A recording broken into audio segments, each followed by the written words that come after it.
A businessman who was very ill called his friend and said, "Bill, I want you to promise me that if I die, you will have my remains cremated." Bill said, "And what do you want me to do with your ashes?"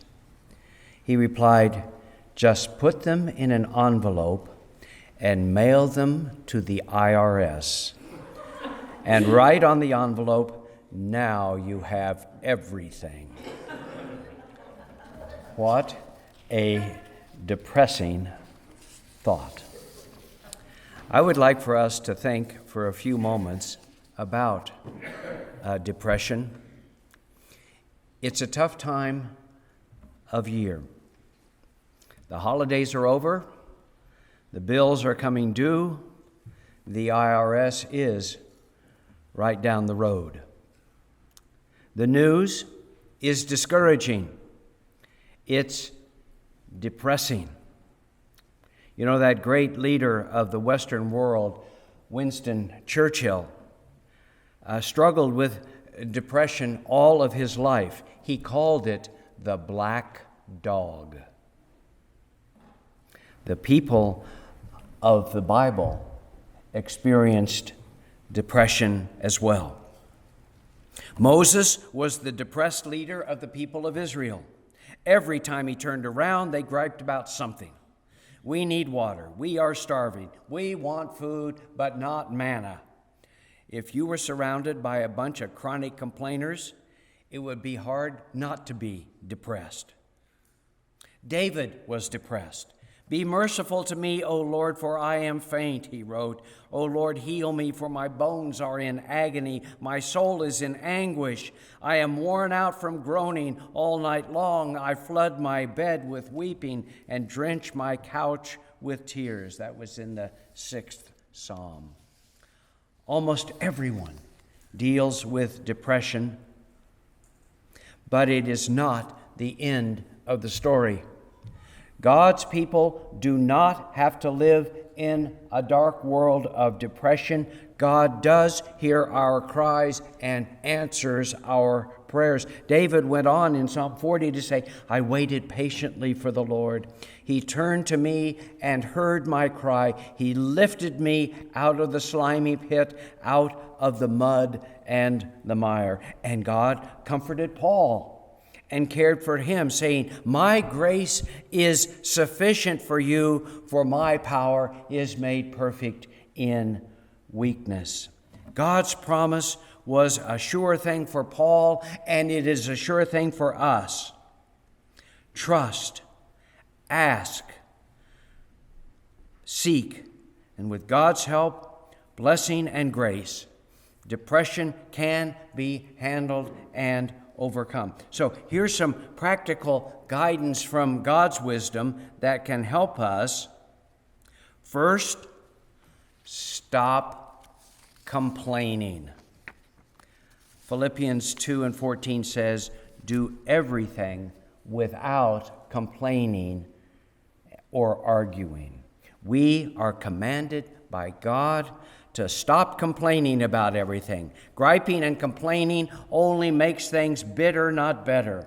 Even though most people think it is their God-given right to complain, we should realize that griping and complaining is not pleasing to God. And besides, as someone has said, whenever you are tempted to tell your troubles to other people, remember, half of your listeners are not interested, and the rest are glad you're finally getting what you deserve. Instead of complaining about what we don't have and what we don't like in our lives, we should look at what we do have and thank God for it. So, we stop complaining and let's choose our friends carefully. Little boy was balancing himself on his head. A woman who knew him said, "Aren't you too young for that? You are only 6. "It's all right," replied the boy. "You see, I'm 9 when I'm upside down."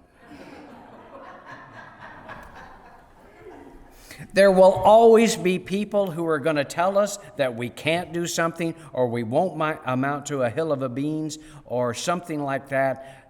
There are negative people out there spreading negative news. There will always be some people who are quick to put us down or take us down with their negativism. It has been said that as much as 77% of everything we think is negative and counterproductive and works against us.